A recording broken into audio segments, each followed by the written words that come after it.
여러분 반갑습니다. 오늘 우리는 수천 년의 지혜가 담긴 탈무드와 현대 사회를 움직이는 경제학이라는 두 세계의 만남에 대해 이야기해보려 합니다.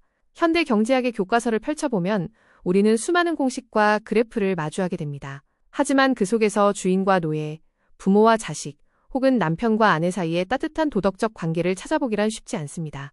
과거 경제의 중심이었던 가게 내의 풍성한 삶의 규칙들이 학문의 영역에서 점차 사라지고 대신 그 자리를 차가운 데이터와 법칙들이 채우게 된 것이죠. 인간이 어떻게 행동해야 하는가에 대한 도덕적 고민보다는 인간이 실제로 어떻게 행동하고 그 결과 사회에 어떤 현상이 나타나는지에만 집중하게 된 것입니다. 우리는 이것을 경제학의 빈약해짐이라고 표현하기도 합니다. 하지만 우리가 잃어버린 그 도덕적 관계들이야말로 진정으로 풍요로운 삶을 만드는 핵심 요소일지 모릅니다. 이제 우리는 그 잃어버린 고리를 찾기 위해 경제학의 두 얼굴 중 첫 번째 얼굴인 실증 경제학부터 살펴볼 것입니다. 다음 화면을 보시면 구체적인 개념이 나옵니다. 오늘 우리가 함께 걸어갈 여정은 크게 4단계로 구성됩니다. 첫 번째 파트에서는 현대 경제학의 주류를 이루는 실증 경제학의 영역과 과학적 방법론을 다룹니다. 이어서 두 번째 파트에서는 우리가 회복해야 할 가치인 규범 경제학의 통찰과 탈무드의 규범적 성격을 살펴볼 것입니다. 세 번째 파트가 오늘 강연의 하이라이트 중 하나인데 바로 종교적 전통과 현대과학이 충돌할 때 탈무드 랍비들이 보여준 놀랍도록 창의적인 해법들을 공유하겠습니다. 마지막으로 네 번째 파트에서는 과학적 발견 속에서도 변하지 않는 윤리적 본질을 어떻게 지킬 것인가, 그리고 지속가능한 성장을 위한 통합적 관점을 제시하며 마무리하겠습니다. 그럼 본격적으로 실증 경제학이 무엇인지 그 객관적 진술의 세계로 들어가 보겠습니다. 이어서 다음 장에서는 실증 경제학의 특징을 보겠습니다. 경제학에서 사람들이 실제로 무엇을 하며 그 결과 사회에 어떤 일이 생겨나는가를 객관적으로 묘사하는 영역을 바로 실증 경제학이라고 부릅니다. 말 그대로 무엇인가에 대한 설명이죠. 예를 들어 팬데믹이 발생하자 택배 주문이 폭증했다거나 세계 경제 성장률이 하락했다는 진술은 누구의 주관적인 의견이 아니라 우리가 수집한 데이터를 통해 참과 거짓을 명확히 검증할 수 있는 사실의 영역입니다. 실증 경제학은 감정이나 가치 판단을 배제하고 차가운 머리로 인과관계를 분석합니다. 가난한 사람이 많다는 것은 실증적 관찰이지만 그들이 불쌍하다는 것은 이미 가치의 영역으로 넘어간 것이죠.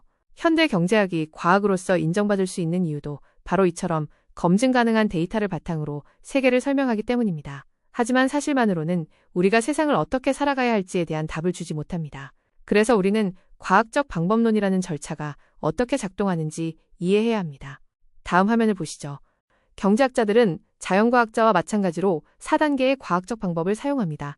먼저 주변 현상을 관찰하고 이를 설명하는 가설을 세웁니다. 그리고 실험을 통해 그 가설이 맞는지 검증하고 수많은 실험을 통과한 가설만이 비로소 이론으로 대접받게 됩니다. 경제학에서 가장 대표적인 가설이 바로 인간은 합리적이다 라는 가정입니다.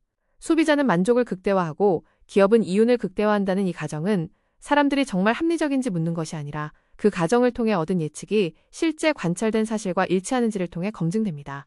가격이 오르면 소비가 줄어든다는 현상이 반복적으로 관찰된다면 우리는 합리성 가정이 유효하다고 믿는 것이죠.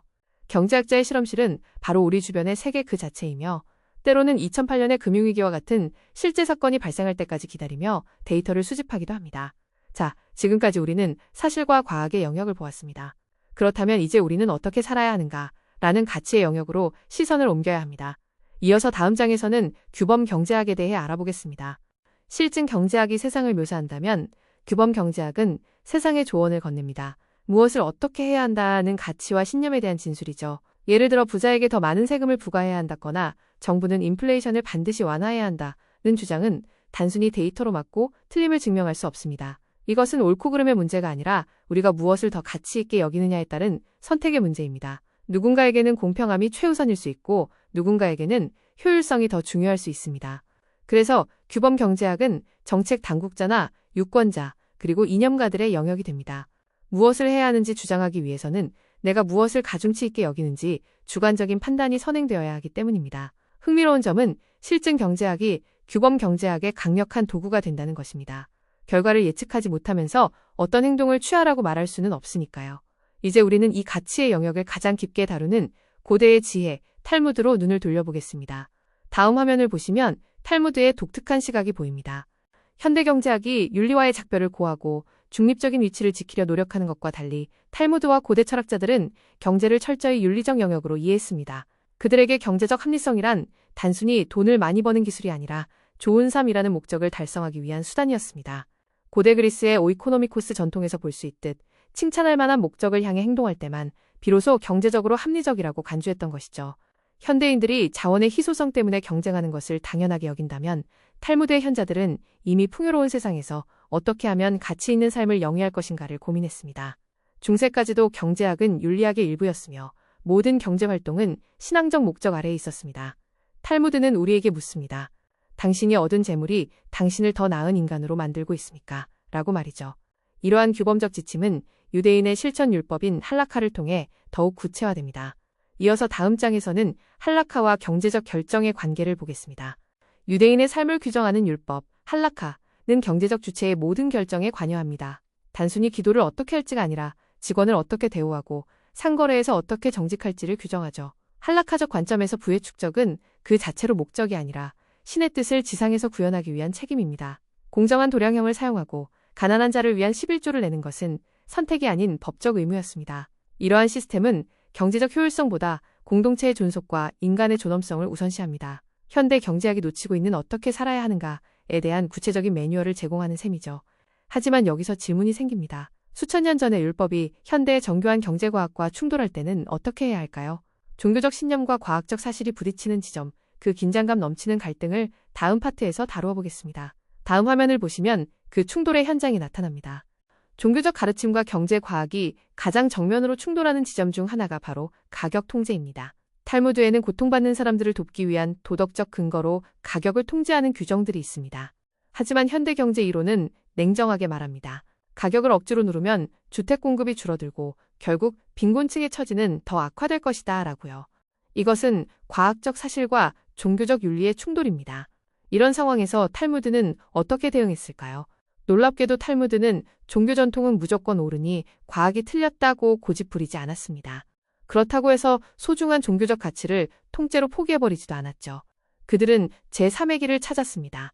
바로 과학적 사실을 존중하면서도 율법의 정신을 실천할 수 있는 창의적 우회로를 개척한 것입니다. 그 구체적인 사례를 다음 장에서 살펴보겠습니다. 다음 화면을 보시죠. 유대교에는 이자를 받는 것을 금지하는 규정과 안식년마다 빚을 탕감해주는 규정이 있습니다. 하지만 상업이 발달하면서 이 규정을 곧이곧대로 지키면 아무도 돈을 빌려주지 않게 되고 경제가 마비될 위기에 처했습니다. 여기서 랍비들의 지혜가 빛납니다. 그들은 헤테르 이스카, 히터 이스카라는 장치를 만들었습니다. 돈을 빌려주는 것을 투자로 간주하고 이자를 이익배당으로 재정의하여 율법과 경제적 필요를 조화시킨 것이죠.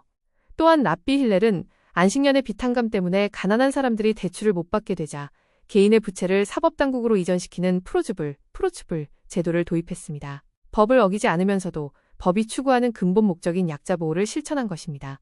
이러한 유연성은 종교가 박제된 유물이 아니라 살아있는 지혜임을 보여줍니다. 이제 우리는 이 해결책들의 밑바탕에 깔린 철학적 구분법을 이해해야 합니다. 이어서 다음 장에서는 사실과 윤리의 구분을 논의하겠습니다.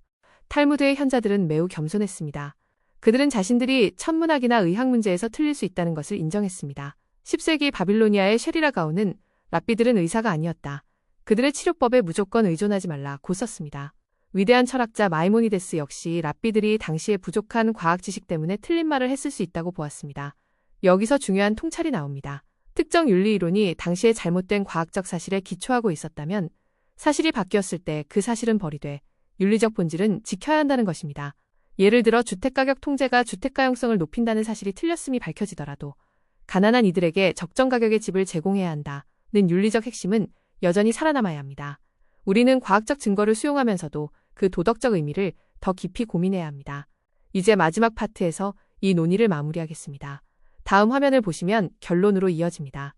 우리는 흔히 종교율법이 절대 변하지 않는다고 생각하지만 탈무드의 전통은 놀랍도록 개방적입니다. 할라카의 근거가 시나이 산에서 받은 신성한 계시라면 변하지 않겠지만 당시에 추정된 사실에 근거한 것이라면 과학적 발견에 따라 변경될 수 있다고 가르칩니다. 예후다 레비와 같은 학자들은 과학적 사실이 확고하게 받아들여진다면 할라카를 제고해야 한다고 주장했습니다.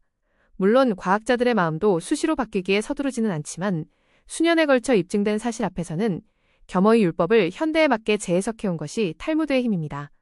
이러한 태도는 현대 경제학이 우리에게 주는 시사점이기도 합니다. 수치와 데이터가 아무리 정교해져도 그 데이터를 다루는 법체계와 관습은 인간의 가치를 지키는 방향으로 끊임없이 진화해야 합니다. 이어서 다음 장에서는 랍비들의 열린 마음을 더 깊이 보겠습니다. 탈무드 시대의 랍비들은 천문학 문제에서 이방인 학자들의 견해가 자신들보다 더 옳다고 인정하는 용기를 보여주었습니다. 그들은 토라에 관해서는 최고의 전문가였지만 물리학이나 점성술 같은 세속적 지식 분야에서는 자신들이 최고의 단계에 도달하지 못했을 수 있음을 명확히 했습니다.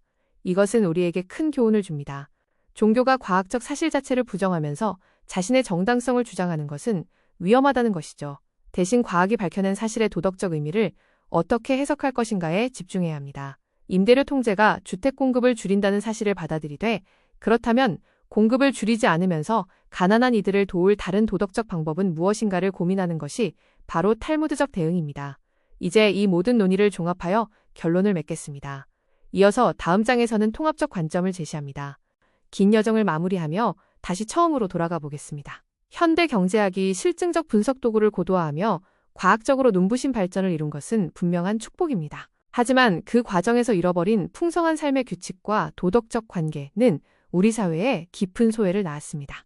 탈무드는 우리에게 경제적 성장이 단순히 숫자의 증가가 아니라 관계의 회복이자 정의의 실현이어야 함을 일깨워줍니다. 과학적 사실이 변하더라도 인간 존엄성이라는 등불은 꺼지지 않아야 합니다. 실증 경제학이라는 날카로운 칼날과 규범 경제학이라는 따뜻한 심장을 결합할 때 우리는 비로소 더욱 인간적이고 지속가능한 경제 시스템을 구축할 수 있을 것입니다. 변화무쌍한 세상 속에서도 흔들리지 않는 가치의 중심을 잡는 것, 그것이 바로 오늘날 우리가 탈무드에서 배워야 할 가장 위대한 경제학입니다. 경청해 주셔서 감사합니다.